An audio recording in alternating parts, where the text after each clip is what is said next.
김호수 검찰총장이 국회 법사위 소위에 출석해 검수완박은 국가 수사력을 사장시킬 것이라며 거듭 반대했습니다.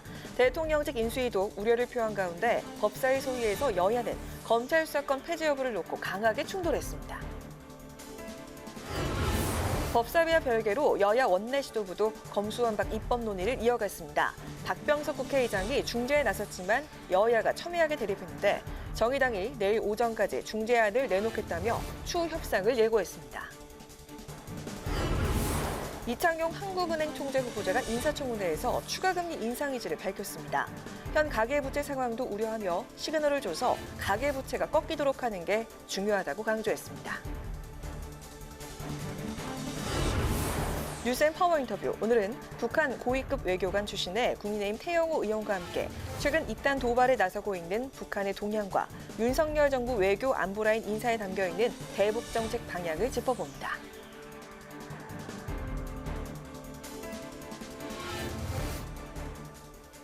여러분 안녕하십니까? 4월 19일 의정 종합뉴스 뉴스엔 시작하겠습니다. 더불어민주당이 당론으로 내세운 검찰 수사 기소권 분리 법안, 이른바 검수완박 법안을 두고 국회가 논의를 재개했습니다. 오늘 오후 법사위 소위를 열어 검수완박 법안에 대한 김호수 검찰총장의 의견 청취를 마치고 한 차례 정회 후 조금 전 5시부터 본격적인 법안 심사를 진행하고 있는데요. 앞서 소위에 출석한 김 총장은 재차 검수완박 법안 처리에 반대 입장을 분명히 했습니다. 보도에 태훈영 기자입니다. 검경 수사권 분리법안 논의를 재개하기 위해 열린 국회 법사위 소위. 문재인 대통령과 면담 후 사의 표명을 거둔 김호수 검찰총장이 출석해 재차 국회 설득 작업에 나섰습니다. 김 총장은 현행제도 안착의 중요성과 위헌 소지, 송치 사건 보완 수사 폐지의 문제점 등 검수완박 법안의 부당성을 4가지로 요약해 설명했습니다. 특히 헌법에서 검사를 수사권자로 명문화하고 있다며 위헌 소지가 크다고 우려했습니다. 영장 청구를 준비하는 행위, 즉 범죄 사실 확인 절차는 그 자체로 영장 청구권 행사 절차의 일환이므로 헌법상 영장 청구권 규정에 근거해서 검사 후 수사권이 보장되는 것은 문헌상 명백하다고 할 것입니다. 김 총장은 추후 법사위 전체 회의에 출석해 의원들과 질의응답을 진행할 예정입니다. 검수완박 법안을 두고 여야 간 설전은 계속됐습니다. 4월 강행 처리를 재차 확인한 더불어민주당은 국민의힘의 협조를 촉구했습니다.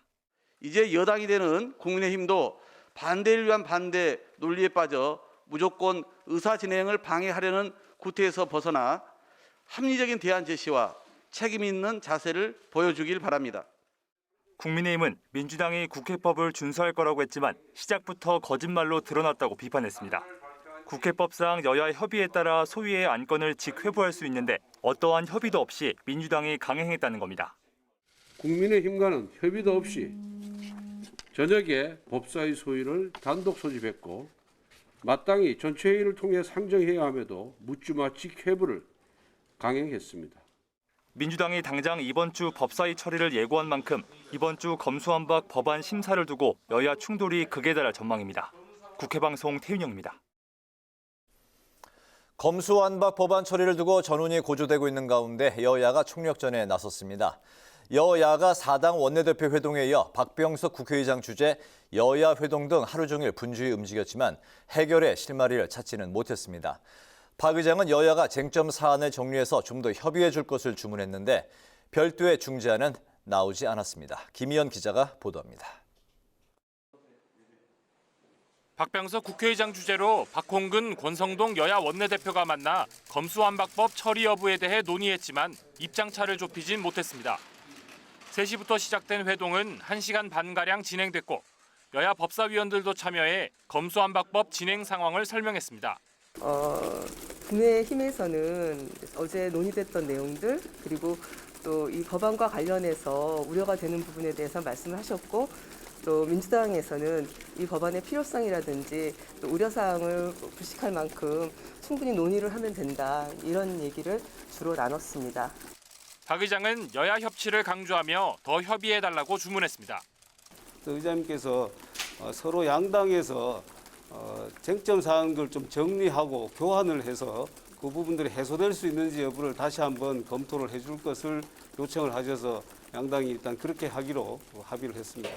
기대를 모았던 박 의장의 중재안은 나오지 않았고 오는 23일부터 예정된 해외 순방 일정과 관련해서도 별도 언급은 없었습니다. 앞서 여야 4당 원내대표가 배진교 정의당 원내대표의 제안으로 가진 회동에서도 이견만 확인했습니다.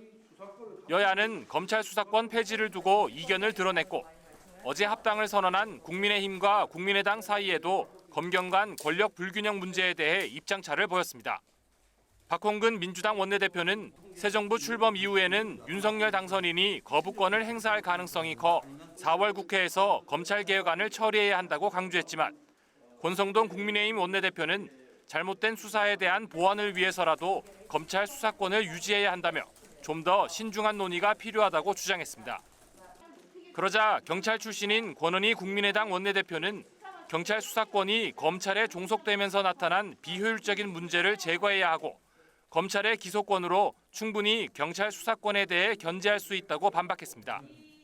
입장차가 좁혀지지 않자 배진교 정의당 원내대표는 내일 오전까지 중재안을 마련해 발표할 계획이라며 여야 추가 논의를 예고했습니다. 대통령직 인수위원회 정무사법행정분과는 별도 입장문을 내고 위헌적인 검수완박 입법 폭주를 즉각 중단하라고 촉구했습니다. 이런 가운데 검찰은 평검사 회의를 열어 검수완박 법안 추진에 대한 대응을 논의했고 내일도 전국 부장검사 회의를 열 계획입니다. 국회 방송 김희연입니다. 국회 기획재정위원회는 이창용 한국은행 총재 후보자에 대한 인사청문회를 열어 자질과 도덕성을 검증하고 조금 전 인사청문 경과 보고서를 채택했습니다. 이 후보자는 추가 금리 인상을 통해서 물가를 안정시키겠다는 강한 의지를 드러냈고 윤석열 정부가 추진하고 있는 대출 규제 완화는 점진적으로 추진하는 게 바람직하다는 입장을 밝혔습니다. 김동희 기자의 보도입니다. 지난달 소비자 물가 상승률은 10년 만에 최고치인 4.1%를 기록했는데 이창용 한국은행 총재 후보자는 물가 상승 국면이 앞으로 1, 2년은 계속될 거라고 진단했습니다. 이 후보자는 물가 안정을 위해 추가 금리 인상이 필요하다며 시장에 확실한 시그널을 줘야 한다고 강조했습니다. 물가 상승의 심리가 지금 올라가고 있는 상황이기 때문에 좀 인기는 없더라도 시그널을 줘서 물가가 더 크게 올라가지 않는데 전념을 하도록 하겠습니다. 민주당 의원들이 제기한 윤석열 정부의 대출 규제 완화 정책 우려에 대해선 주택담보인정비율 LTV와 총부채 원리금 상환 비율 DSR 그리고 재개발 규제 완화 등을 한꺼번에 시행하면 물가와 거시경제에 부담이 될 가능성이 있다며 경제 상황을 보며 추진해야 한다고 밝혔습니다. 우선적으로 생애 첫 주택을 구입하는 사람이 한정돼 있기 때문에 그것은 바람직한 방향이라고 생각하고요. 그다음 나머지 대출 규제 정책은 지금 말씀하신 대로 부동산과 관련돼 있기 때문에 점진적으로 추진하는 것이 원칙적으로는 바람직하다고 생각하고 있습니다. 여야 의원들은 우리 경제의 뇌관이 될 수 있는 1,800조 원이 넘는 가계부채 관리 방안을 주문했고 이 후보자는 금리 정책으로 한계가 있다며 범정부 TF 구성이 필요하다고 말했습니다. 다중채무자나 2030 세대, 자영업자, 취약계층 그리고 영끌족이나 비투족 등을 중심으로 해서 채무 상환 부담이 가중되고 소비 위축이 될 텐데 가계부채가 지금 심각한 수준에 와 있고 또 소상공인들이라든지 이런 분들 많이 어려운데 어느 점에서 조화를 이루고 금리 정책을 할 것인가. 범정부 태스크포스를 만들어서 구조적인 면, 재정적인 면, 취약계층 어떻게 할지 이래서 종합적인 솔루션을 만들어야 될 것 같습니다. 이 후보자는 한국은행을 최고의 경제 싱크탱크로 발전시켜 나가겠다는 포부를 밝혔는데 한은의 연구 성과가 정부와 지방자치단체의 정책 수립에 기여하고 민간 부문의 의사결정에 도움이 되도록 하겠다고 밝혔습니다. 국회 방송 김동희입니다. 정호영 보건복지부 장관 후보자의 해명에도 불구하고 두 자녀의 의대 편입과 아들의 병역 의혹을 둘러싼 논란이 수그러들지 않고 있습니다. 더불어민주당은 오늘도 정 후보자는 인사청문회 대상이 아닌 수사 대상이라며 사퇴를 거듭 촉구했지만 정 후보자는 자녀 문제와 관련해서 단 한 건도 불법과 부당이 없다며 청문회 완주 의사를 보였습니다. 보도에 박지영 기자입니다. 정호영 보건복지부 장관 후보자가 두 자녀 의혹에 대해 단 한 건도 불법이나 도덕적으로 부당한 행위를 한 적이 없다며 재차 해명에 나섰습니다. 두 자녀의 의대 편입 의혹과 관련해선 교육부 감사가 한시라도 빨리 진행되길 바란다며 필요하면 자신도 조사를 받는 등 적극 협조하겠다고 밝혔고 아들의 병역 의혹도 국회에서 의료기관을 지정해주면 척추 디스크 질환에 대해 재검사를 받겠다고 했습니다. 하지만 더불어민주당은 정 후보자는 인사청문 대상이 아니라 수사 대상이라며 사퇴를 거듭 압박했습니다.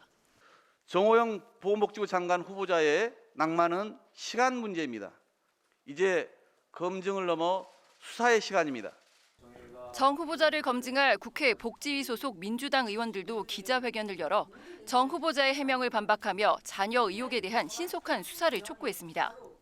정 후보자 측은 딸의 의대 편입과 관련해 다른 응시자도 만점이 있다며 구술고사 만점 몰아주기 의혹을 부인했지만 민주당은 정 후보자와 인연이 있는 3명의 면접관이 정 후보자 딸에게만 만점을 줬다면서 재반박하는 한편 아들의 병역 의혹과 관련해선 허위 진단서란 의심이 든다며 MRI와 CT 영상 자료 제출을 요구했습니다. 신속한 수사를 통해서 부정의 팩트를 밝혀야지 청문회까지 질질 끓다가 청문회에서 특별한 사실이 나오지 않으면 적당히 해명하고 넘어가겠다고 하는 이런 오만한 자세를 버려야 될 것입니다. 국민의힘 내부에서도 정 후보자의 사퇴를 요구하는 목소리가 연일 계속됐습니다. 하지만 이 사안이 위법했냐 아니냐가 국민의 기준은 아닌 것 같고요. 국민들께서는 바로 이 이해 충돌의 의혹이 있다는 것만으로도 상식과 멀다고 판단하는 것이 국민 상식인 것 같습니다. 윤석열 대통령 당선인 측은 명백한 불법 행위가 드러나지 않았다며 정 후보자 검증이 우선이라는 입장을 밝혔습니다. 법적인 어떤 그 책임을 넘어서 도덕성까지 더 한 차원 높은 차원에서 국민의 눈높이에 맞지 않는 사안이 혹은 있는지 없는지에 대해서 언론과 국민과 함께 지켜보고 있다라는 말씀을 다시 한번 드리겠고요.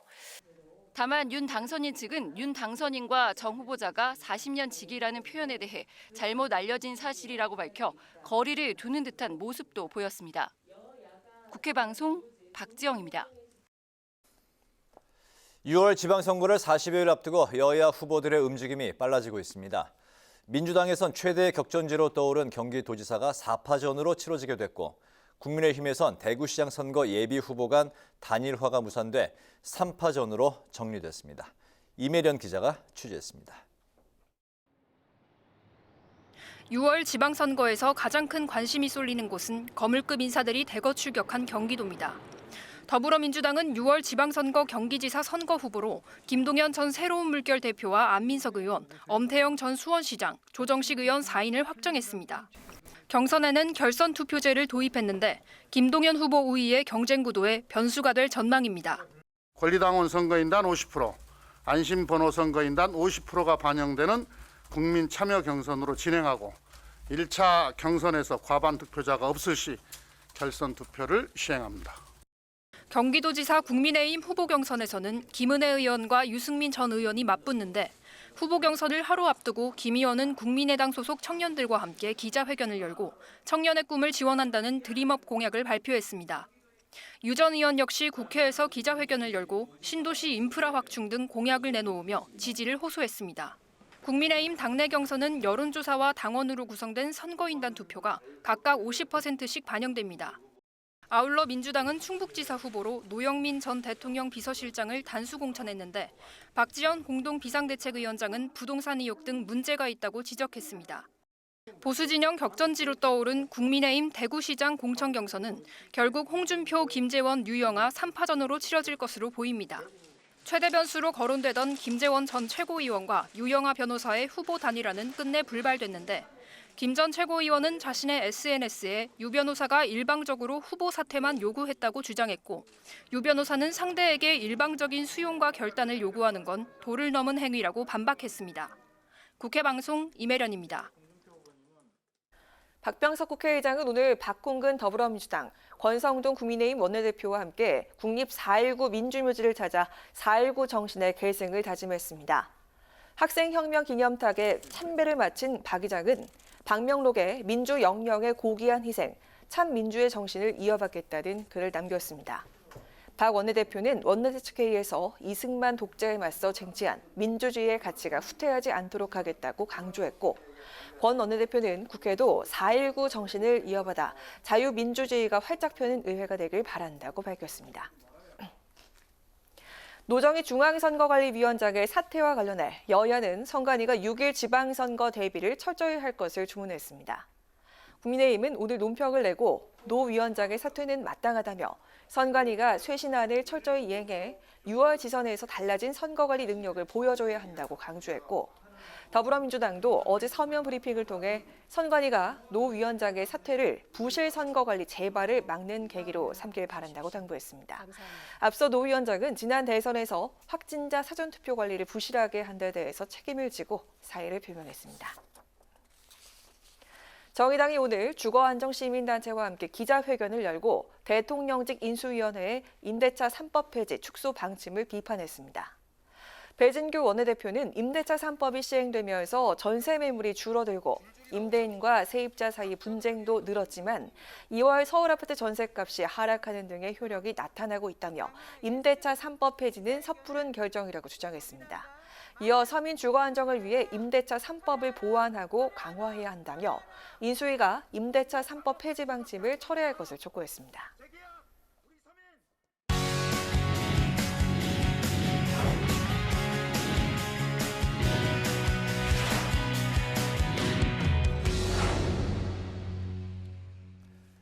네, 오늘 이슈 분석 강민지 기자와 함께합니다. 강 기자, 어서 오십시오. 안녕하세요. 네. 민주당이 다음 주 통과를 목표로 이른바 검수완박 입법에 속도를 내고 있는 상황인데 첫 관문인 법사위가 이번 주부터 시끄러울 것으로 예상이 되고 있습니다. 어제 처음 관련 법안이 상정이 된 거죠? 네, 민주당이 어제 저녁 7시 이 검수완박 법안 심사를 위한 법사위 소위를 단독 소집했습니다. 네. 이 박홍근 원내대표가 당론으로 대표 발의한 이 법안이 발의된 지 사흘 만인데요. 상정부터 쉽지가 않았습니다. 네. 네, 여야가 상정 절차 문제와 회의 공개 여부를 두고 치열한 기싸움을 벌인 겁니다. 이 때문에 소위 예정 시각은 7시였지만 여야가 이 문제를 놓고 내부 논의에 들어가며 이 예정보다 늦어진 8시 40분쯤에야 회의가 열렸고요. 이후 정회를 한 차례 거쳐 밤 10시 30분이 돼서야 본격 심사에 들어갔습니다. 회의는 차수를 변경하며 새벽까지 5시간 넘게 진행됐지만 이 결론을 내지 못하고 오늘 다시 회의를 열어 심사 중입니다. 네. 그런데 이제 국민의힘 측에서는 이 안건을 직회부한 걸 두고서 지금 이제 문제를 삼고 있는데 구체적으로 어떤 게 문제인 건가요? 통상 발의되는 법안은 숙려기간 5일을 거쳐서 이 전체회의에 상정됩니다. 이 전체회의에서 대체 토론과 축조 심사를 거쳐야 소위로 회부가 되는데요. 네.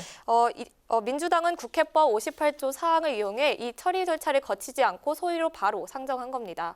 58조 사항에 따르면 소위에 이미 회부돼 심사 중인 안건과 이 직접 관련되는 안건은 새로 회부된 경우에도 간사 협의를 통해 함께 심사할 수 있도록 했습니다. 여야가 이 조항을 다르게 해석하면서 문제가 발생한 건데요. 민주당은 기존 발의됐던 특수수사청과 중수청 설립과 같은 이 10개의 법안이 이미 전체 회의 대체 토론 등을 거쳐 소위에 회부됐기 때문에 논의가 이뤄졌다는 입장입니다. 반면 국민의힘은 기존 법안들도 소위에서는 상정만 됐을 뿐 심사는 거친 적이 없을 뿐더러 또 조항에 적시된 간사 협의도 없었다고 반발하고 있습니다. 민주당은 전체회의에서 심사를 했다. 국민의힘은 소위에선 심사한 적이 없다는 입장으로 이렇게 1시간가량 경론이 이어졌는데요. 결국 민주당이 이 회의를 한번 정회해서 기존 법안이 소위에서도 심사를 거친 것으로 간주하는 방식을 사용해 이 박광원 법사위원장이 직권으로 개정안 직회부를 할 수 있도록 했습니다. 박주민 소위원장은 직회부 관련 규정에 대해서 넓게 해석돼 왔다고 부연했습니다. 네, 관련 조항을 여야가 이제 다르게 해석을 했다는 얘기인데, 근데 회의 공개 여부를 두고도 여야가 또 부딪혔어요. 원래 이제 이 회의 자체가 비공개로 진행이 되는 건가요? 네, 어제 국민의힘 의원들 국회 법사위 앞에서 경위들과 충돌하는 모습이 연출됐습니다. 네. 국민의힘이 소위는 공개가 원칙이라면서 현장 취재 허용을 강력히 요구했고 이 과정에서 실랑이가 벌어진 겁니다. 민주당은 회의록을 통해 다 공개가 된다면서 법안 심사 효율성을 높이기 위해선 회의를 비공개로 해야 된다고 맞섰는데요. 결국 어제 소위 회의는 공개로 진행됐습니다. 일소위는 관례에 따라 비공개로 진행되는 경우가 많습니다. 하지만 사실 국회법에 따르면 소위 회의는 공개가 원칙입니다. 다만 소위 의결로 공개하지 않을 수 있다는 조항이 있어서 그동안 심사 효율성을 위해 여야 합의로 비공개로 해왔던 겁니다. 오늘 김호수 총장 의견 청취 후 오후 5시부터 진행되는 회의는 비공개로 진행되고 있습니다. 네, 원래는 이제 공개가 원칙이라는 말씀이죠. 여야가 안건조정위원회를 열 거라는 그런 예상도 나오고 있네요. 네, 안건조정위는 이 상임위에서 쟁점이 되는 법안을 최장 90일간 6명의 위원들이 모여 논의를 거치는 과정인데요. 네. 조정위원 3분의 2 이상이 동의를 하면 법안 통과가 가능합니다. 국민의힘이 최장 90일까지 논의를 이어갈 수 있는 구조입니다. 그래서 민주당은 국민의힘이 안건조정위를 통해 법안 처리에 나설 거를 우려해서 이미 의원들의 사보임을 처리했는데요. 국회법에 따라 다수당과 그 외 상임위원 비율을 3대 3으로 구성을 해야 되는데 비교섭단체가 들어올 경우 구성비는 3대 2대 1로 바뀌게 됩니다. 네. 네, 이 때문에 민주당은 기존 민주당 소속 박성준 의원을 사임하고 무소속 양양자 의원을 보임했습니다. 이에 국민의힘 민주당 출신 양 의원이 투입되면 결국 민주당 4명, 국민의힘 2명의 구도가 돼서 이 안건 조정의 원래 의도가 무력화되는 것 아니냐며 반발하고 있는 상황입니다. 네, 이제 그런 상황이 됐는데 안건 조정위에서도 이제 국민의힘이 대응하기가 이제 어려울 것으로 이제 보이는데 그렇다면 이제 필리버스터를 하는 건지 또 민주당은 이대로 속도를 낼 것으로 보이는지 어떻게 보세요? 네, 우선 국민의힘 회의 보이콧이나 필리버스터 당장은 고려하지 않는 것으로 알려졌습니다. 현재 여소야대 의석 구도에서 앞서 말씀드린 것처럼 사실상 실질적 구속력이 없다고 판단을 한 것으로 보이고요. 네. 이제 새 정부 출범을 앞두고 발목 잡기 프레임에 갇힌다면 이 집권 여당이 되는 국민의힘으로서도 부담이 적지 않다는 우려가 있는 것으로 보입니다. 하지만 국민의힘으로서도 다른 대안이 없는 만큼 현재 여론전을 비롯해 문 대통령 거부권 행사를 계속 요구하고 있고요. 또 물리적 충돌까지 이어질 가능성도 배제할 수는 없습니다. 민주당은 다음 달 3일 문재인 정부 마지막 국무회의 공표를 목표로 이 다음 주 28일까지는 입법 절차를 마무리한다는 계획입니다. 다만 조응천 의원, 박지원 비대위원장 등 당 내부에서 이 강행 처리에 대한 우려 목소리가 나오고 있고요. 또 어제 문재인 대통령이 김호수 총장과 면담 이후 낸 메시지가 이 민주당의 속도 조절을 하려는 해석도 있기 때문에 이 여론에 대한 부담이 있는 상황입니다. 하지만 지도부는 문 대통령 발언에도 확대 해석을 경계하며 이 강행 의지를 보이고 있어서 민주당의 선택에 관심이 쏠리고 있습니다. 알겠습니다. 오늘 이슈 분석에서는 법안이 상정된 검수완박을 둘러싼 정치권 상황을 살펴봤습니다. 강민지 기자 수고했습니다.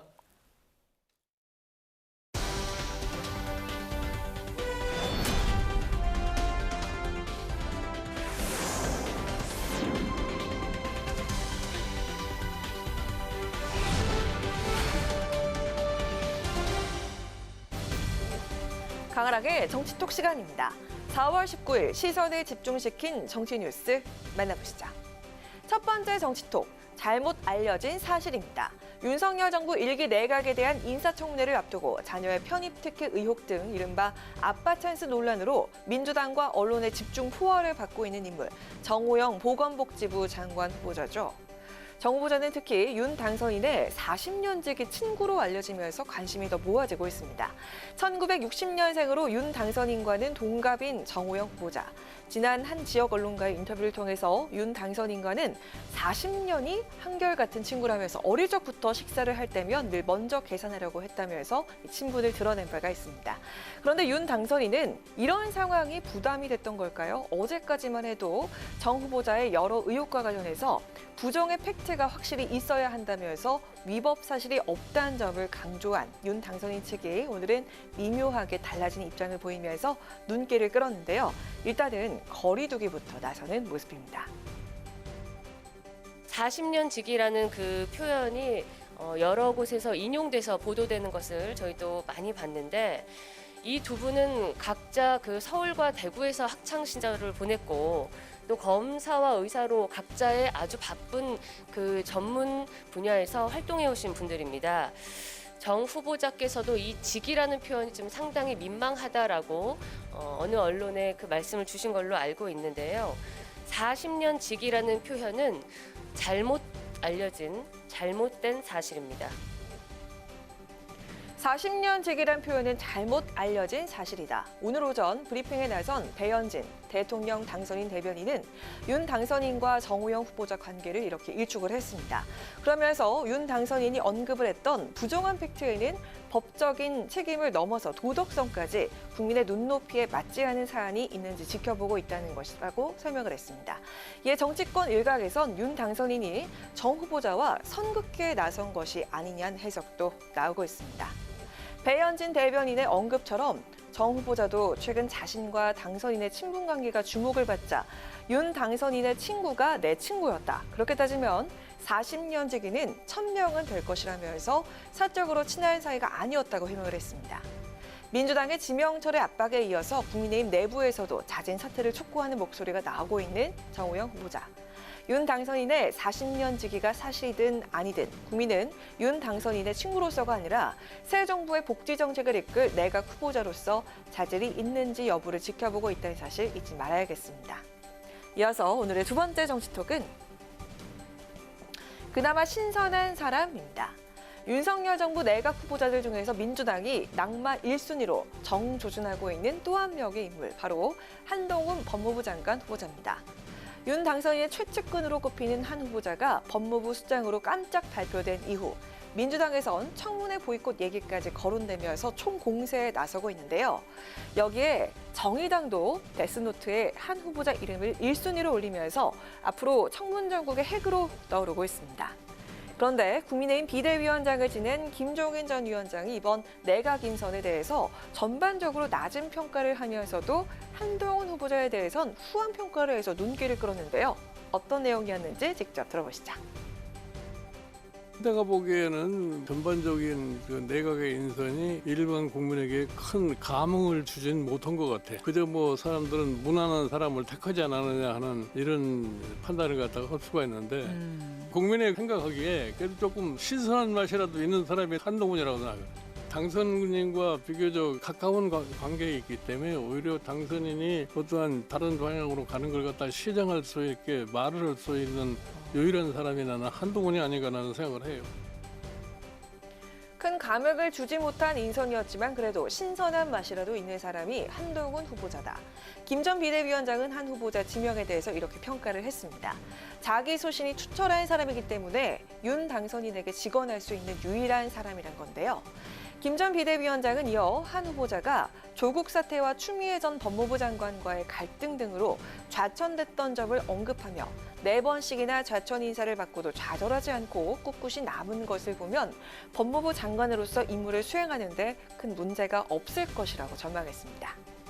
한동훈 법무부 장관 후보자, 여당의 총공세 속에서도 최근 정치권의 뜨거운 감자로 떠오른 검찰개혁과 관련해서 나쁜 놈들, 야반도주 등의 거침없는 표현으로 자신의 입장을 분명히 드러내고 있습니다. 과연 한 후보자가 민주당과 정의당이 벼르고 있는 청문회 문턱을 넘고 국민들에게도 신선하고 소신 있는 법무부 수장으로 자리매김할 수 있을지 지켜봐야겠습니다. 지금까지 강한항의 정치톡이었습니다.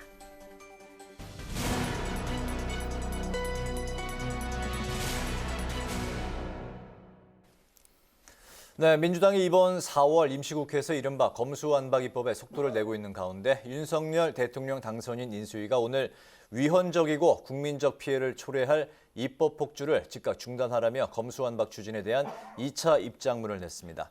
이에 대한 민주당의 입장과 계획은 무엇인지 홍서윤 더불어민주당 비대위 대변인을 화상으로 연결해서 관련 이야기를 나눠보겠습니다. 대변인님 안녕하십니까? 반갑습니다. 네, 안녕하세요. 네. 국회 법사위 법안소위가 이틀째 회의를 열고 검수완박 관련 법안 논의에 이제 들어갔는데요. 여전히 여야 간의 입장 차이가 이제 큰 상황입니다. 국민의힘과 인수위는 즉각 중단하라고 그런 입장을 밝히고 있고 민주당 일각에서도 속도 조절이 필요하다는 목소리가 나오고 있는 상황인데요. 법안 내용이나 처리에 대해서 국민적인 공감대는 충분히 마련됐다고 보시는 건가요? 네, 검찰 수사권 분리는 사실 더불어민주당의 당론으로 채택할 만큼 중요도 있게 보고 있습니다. 필요한 일을 하는데 이제 국민의힘 쪽에서 이제 졸속 입법이니 졸속 심사니 하는 주장들이 있었던 건데 그것은 사실 적절치 않다고 보고요. 국민들이 검찰이 기득권화되어서 불공정한 수사가 되는 것을 우려하고 있습니다. 권력기관의 권한을 분산시키고 견제와 협력할 수 있도록 하는 것이 불공정성을 바로잡기 위한 건데요. 이를 반대하는 것은 불공정성을 유지하자는 것인지 좀 의문이 있기는 합니다. 다만 진행 시점에 대한 우려에 대해서는 당연히 있을 수 있는 이야기라고 보고요. 속도에 대한 이야기도 있긴 합니다만 소수의 목소리도 당연히 경청을 해야 된다고 생각을 합니다. 그래서 주로 말씀하신 부분은 속도 얘기도 있지만 지선을 앞두고 이제 민생 법안들도 함께 다뤄야 된다는 주장인데요. 당연한 이야기라고 생각을 하고 있습니다. 네. 또 어제 문 대통령과 김우수 검찰총장이 긴급 면담을 가졌죠. 그동안 검수완박에 말을 아끼던 문 대통령이 김 총장을 불러서 만난 것 자체로도 정치적인 의미가 있다는 분석인데, 개혁은 검경의 입장을 떠나서 국민을 위한 것이 돼야 한다. 국회 입법도 그래야 한다. 이렇게 문 대통령의 발언을 놓고서 국민의힘은 이 검수완박 강행 기류에 사실상 제동을 건 것이 아니냐 이렇게 해석을 하고 있는데, 민주당 입장은 어떻습니까? 문재인 대통령이 어제 70여 분간 김우수 검찰총장을 면담하고 사표를 반려하셨는데요. 중립적인 위치에서 당연히 하실 수 있는 일이라고 보고요. 민주당은 검찰 수사의 공정성을 의심받는 것이 엄연한 현실임을 좀 지적하는 것이 검찰개혁의 당위성이라고 보고 이제 분명히 하고 있는데요. 검찰이 본분에 충실하며 또 이제 국회 입법을 차분히 기다리라는 뜻이라고 보고 있고요. 또 국민의힘이 이를 두고 비난을 하고 있고, 또 개혁이 이제 국민들을 위한 것이냐는 이제 의문을 품고 있지만, 이제 개혁 자체는 국민들을 위한 것이라고 볼 수 있고요. 또 따라서 민주당은 이제 대통령 말씀을 새기면서 검찰과 공정성 확보를 위해서 조금 더 노력을 할 예정입니다. 네. 끝으로 정호영 복지부 장관 후보자 문제 한번 여쭤보겠습니다. 윤 당선인은 일단은 기조가 청문회까지는 지켜보겠다 이런 이제 입장인 것 같고요. 국민의힘은 조국 전 장관의 케이스와는 엄연히 다르다, 조작하거나 위조한 사항이 없다, 뭐 이런 이제 입장입니다. 이 부분은 어떻게 보십니까? 네, 저도 청년인지라 주변의 2030 세대들의 이야기를 참 많이 듣습니다만, 중요한 것은 조작과 위조의 여부가 있고 없고도 있지만 불공정성에 대한 박탈감이 사실 어마어마합니다. 정호영 복지부 장관 후보자가 자녀 의대 편입 당시에 특혜를 주기 어려운 구조라고 하면서 이 면접자들이 알 수 없는 구조였다라고 해명하기가 무색하게 이 수험생의 실명을 알고 있는 상태였다는 것을 확인할 수 있었는데요.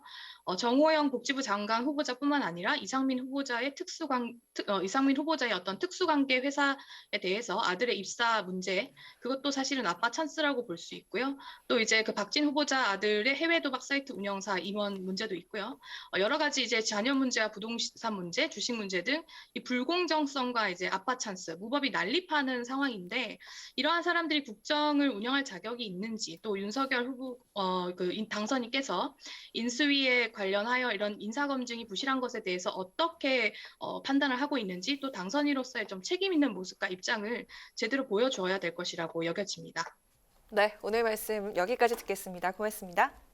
네, 고맙습니다. 네, 지금까지 홍서윤 민주당 비대위 대변인과 이야기 나눠봤습니다.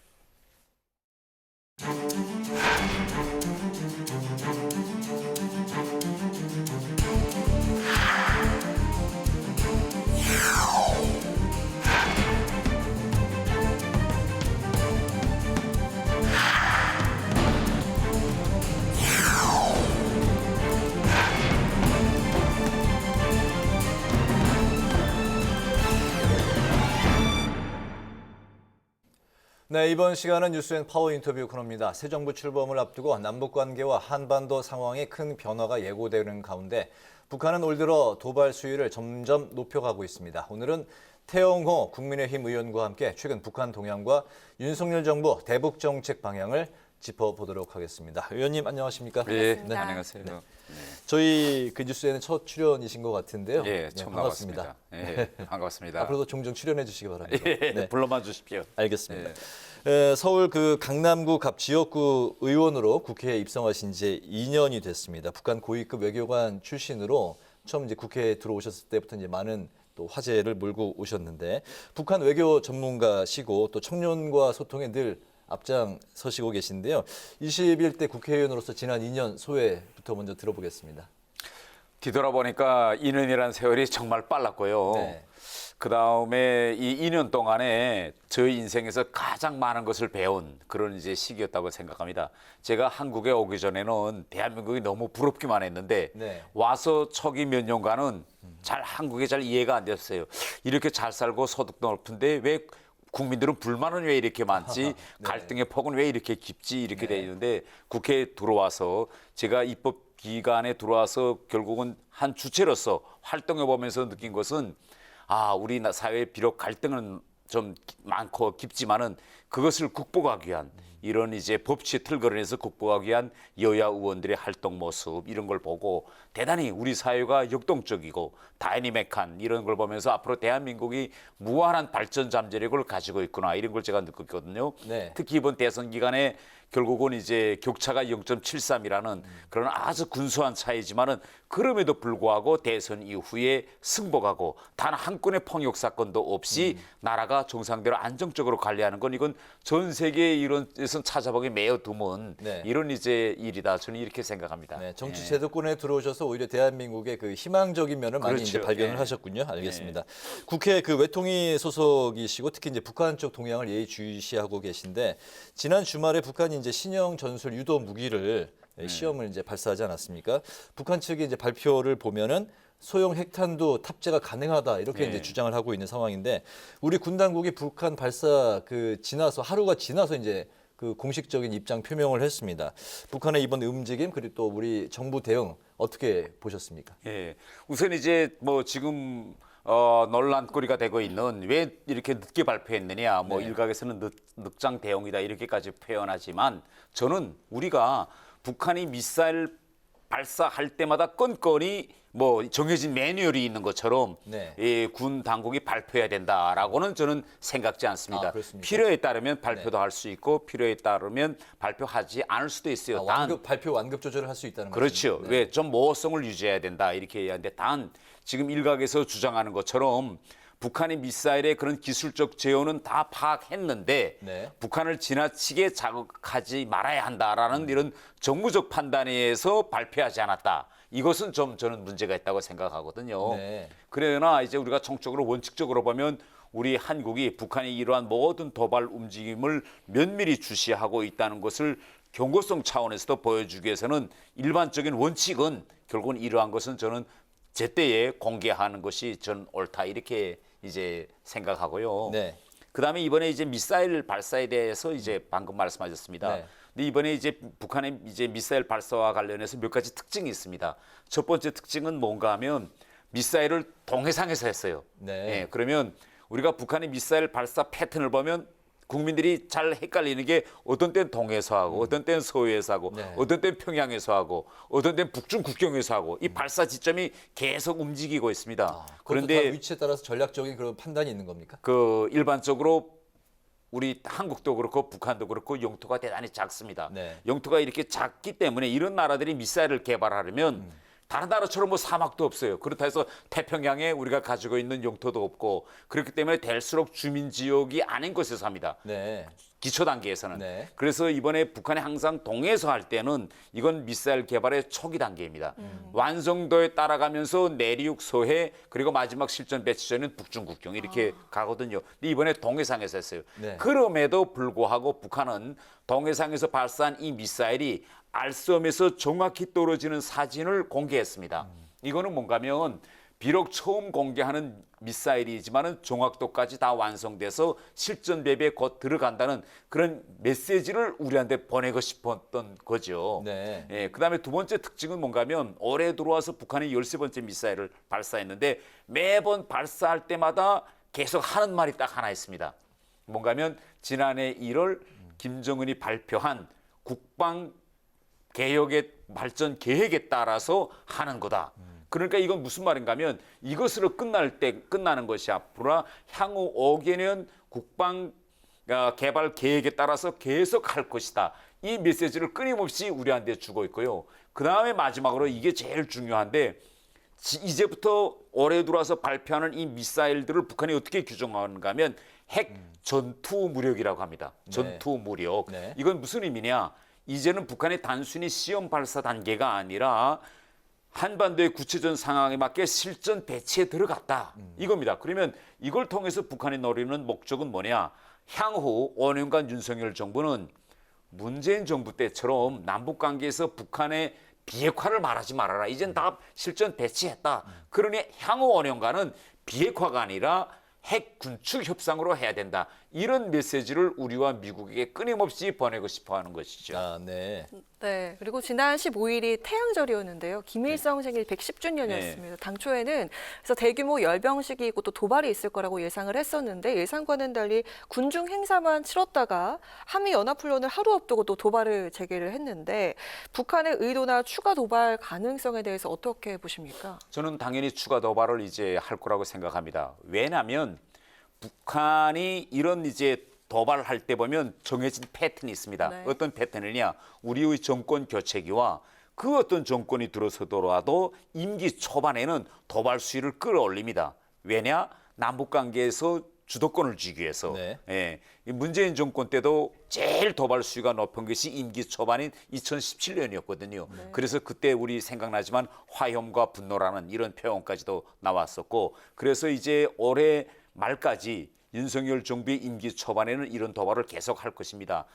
지금 현재 우리가 보도되는 거 보면 미 정부 당국이랑 발표하는 거 보면 큰 이제 그 열병식 그런 군사 퍼레이드도 준비하고 있고 핵실험할 수 있는 그런 핵시설도 다시 재복구하는 움직임도 있고 여러 가지 SLBM 발사 징후 여러 지금 우리 도발 수위도 보이고 있는데 일단 윤석열 정부 임기 초반까지는 이런 도발 수위를 계속 끌어올리는 이런 패턴을 보일 것입니다. 네, 알겠습니다. 이제 정권이 바뀌게 되면서 윤석열 정부의 대북 관계, 대북 정책에 이제 또 관심이 모아지고 있는데 윤 당선인과 이제 얼마 전에 그 국민의힘 초선 의원들 그 만찬 자리가 있었죠. 그 자리에 이제 그 동행하셨는데 거기서 이제 질문을 하셨다면서요. 윤 당선인한테 남북 정상회담 추진할 의향이 있으시냐 했더니 그럴 의지가 있다고 대답이 돌아온 거죠. 예. 실제 그렇다면 이제 보수 정권 첫 남북 정상회담 가능성을 어느 정도 보십니까? 예.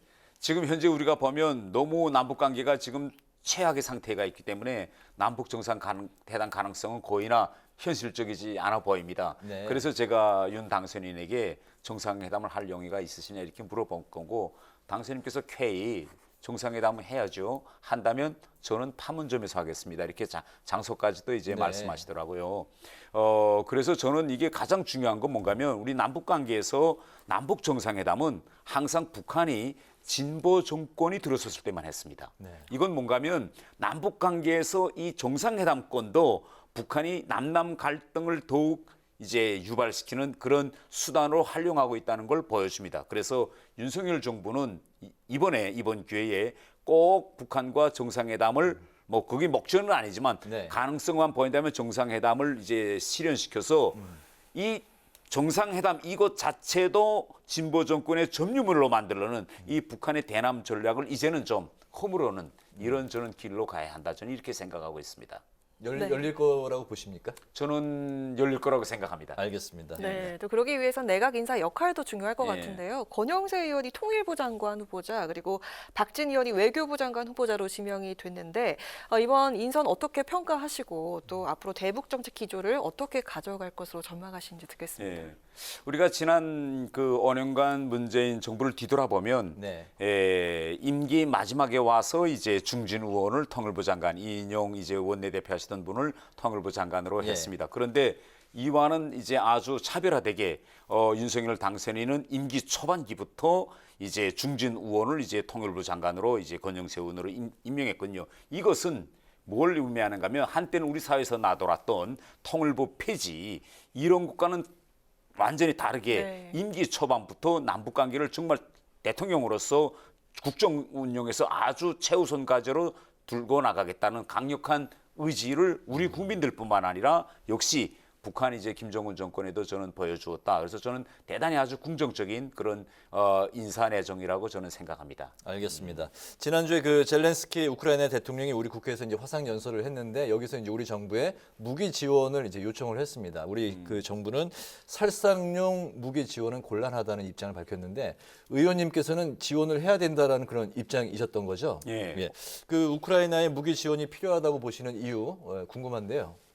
저는 그때 당시 우크라이나 대통령이 그 자기 나라에서 어린이들과 여성들이 러시아군에 의해서 정말 처참하게 막 그런 희생되는 그런 동영상을 보여주고 그다음에 딱 대한민국을 찍어서 우리 국민들에게 대한민국에는 우크라이나를 도와줄 이렇게 죽어가는 우크라이나 국민들을 구원할 무기가 있습니다. 좀 도와주세요. 라고 간절히 말하는 겁니다. 근데 제가 그때 우크라이나 대통령을 딱 보면서 어떤 생각이 들었는가 하면 우리가 1950년 6월 한강 방어선에서 그때 메가도 장군이 와서 소련병에게 왜 여기 있느냐, 무엇이 필요하냐 이랬을 때 소련병이 무기를 주세요라고 요구했고 그 이후 우리 대한민국은 정말 자유민주주의 이런 세계의 도움으로 국가도 지켰고 우리 자유민주주의도 지켰습니다. 그런데 그런 외국의 도움으로 진짜 언어를 만든 우리 나라를 향해서 우크라이나 대통령이 꼭 찍어서 한국에 그런 무기가 있으니 좀 달라 이렇게 지금 요구하고 있거든요. 그래서 저는 이걸 우리가 외면하는 건요. 대단히 지난 시기에 우리가 다른 나라들에서 받은 그런 무기 지원들 이전 또 지요 수십만 명의 100만 이상의 외국 사람들이 우리나라에 왔고 저는 이렇게 생각합니다. 그때 코리아라는 나라가 어디에 있는지도 모르고 아들이 웃으면서 집을 떠났던 아들이 사망 신고서가 돼서 왔을 때 그때 외국 어머니들의 마음을 우리가 한번 지금쯤은 한번 돌이켜보자. 그런데 지금 우크라이나는 우리에게 사람을 보내달라, 군인을 보내달라는 것도 아니고 무기를 보내달라고 하는데 이것도 우리가 외면한다. 저는 이건 아니라고 보고요. 다음 하나는 우크라이나 전쟁의 성격이 대단히 중요하다고 생각합니다. 이번에 우크라이나 전쟁은요. 이건 강대국이 약소국에 자기 정책적 우사를 전쟁이라는 폭력적인 수단으로 지금 강요하는 거거든요. 네. 만일 이번 전쟁에서 러시아가 자기가 바라던 바를 실현한다면 앞으로 세계 질서는 다시 재편성될 것입니다. 그러면 이러한 사태 발전이 우리한테 유리하냐 불리하냐. 저는 이러한 때 우리 대한민국이 이러한 부정인 이러한 전쟁을 반대해서 목소리도 내고 우리 당당한 이런 모습을 보여주는 것이 저는 우리 선진국으로 지금 가고 있는 우리 대한민국의 국격이다. 저는 이렇게 생각하고 있습니다. 네, 이제 마지막 질문 두 가지로 쪼개서 드릴까 하는데요. 국회 입법조사처로부터 2년 동안 또 공로패를 받았다고 하셨는데 21대 국회에서 현재까지 90여 건이 넘는 법안을 대표 발의하셨습니다. 정말 입법 전문성을 인정받고 계신데요.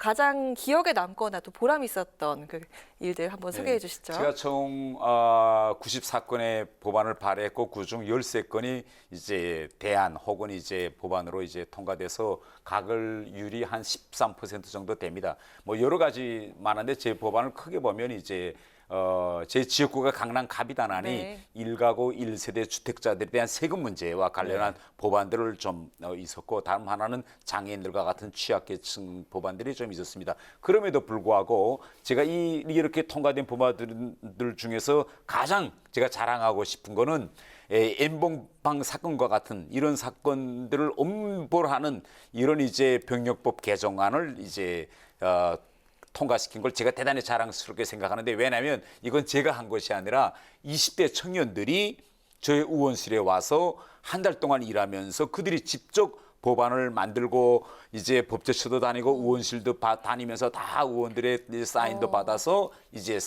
법안 발의한 겁니다. 그들이 저는 안 하고 그래서 청년들이 나서서 직접 법안이라는 걸 이렇게 발의하는구나. 또 청년들이 국회에 와서 함께 의원과 하면 대한민국을 바꿀 수 있다는 이런 걸 처음 보여주는 법안이어서 저는 대단히 긍정적게 생각합니다. 그럼 앞으로 또 어떤 입법 활동이나 또 의정 활동을 하실지 계획도 여쭙고 싶은데요. 예, 지금 제가 그 두 가지 프로젝트를 하고 있어요. 청년들하고 하나는 내 손 내만 이건 대학생들하고 하는 거 있고 다른 하나는 이제 태입프 태영호와 함께하는 입법 프로젝트 이건 저희 지역구 청년들하고 하는 것입니다. 그래서 청년들에게 저는 이 법을 하나 만드는 것이 대단히 먼데 있는 일이 아니다. 의원실에 와서 의원과 같이 하면 그들의 작은 목소리도 결국은 입법화돼 가지고 대한민국의 미래, 그 앞으로 그들이 살 그런 대한민국의 미래를 바꿔나가는 수 있다라는 그런 이미지, 그런 메시지를 계속 주는 이런 활동을 좀 해보고 싶습니다. 청년 말씀하시니까 또 힙합 춤 추셨던 그 장면도 생각이 나는데요. 오늘 그 정말 그 많은 에너지를 갖고 계신 분이다 인터뷰하면서 그 많이 느꼈는데 그 에너지와 힘을 갖고 역동적으로 앞으로 의정 활동 열심히 해주셨으면 좋겠다는 생각이 들었습니다. 예, 국회 TV에서도 많이 도와주십시오. 감사합니다. 네, 오늘 그 뉴스앤 파워 인터뷰 이제 마칠 시간이 됐는데 오늘은 최근 잦은 도발에 나서고 있는 북한 동향 그리고 윤석열 정부 대북 정책 방향을 중심으로 지금까지 태영호 국민의힘 의원과 함께 이야기 나눠봤습니다. 오늘 말씀 잘 들었습니다. 고맙습니다. 감사합니다. 내일도 맑고 건조한 날씨가 이어지겠습니다. 현재 서울을 비롯한 전국 곳곳에 건조특보가 내려졌는데요. 내일 낮부터는 영동을 중심으로 바람도 강하게 불겠습니다. 산불 등 화재가 발생하지 않도록 불씨 관리 철저히 해주시기 바랍니다. 네, 오늘 뉴스에는 여기서 마치겠습니다. 시청해주신 여러분 고맙습니다.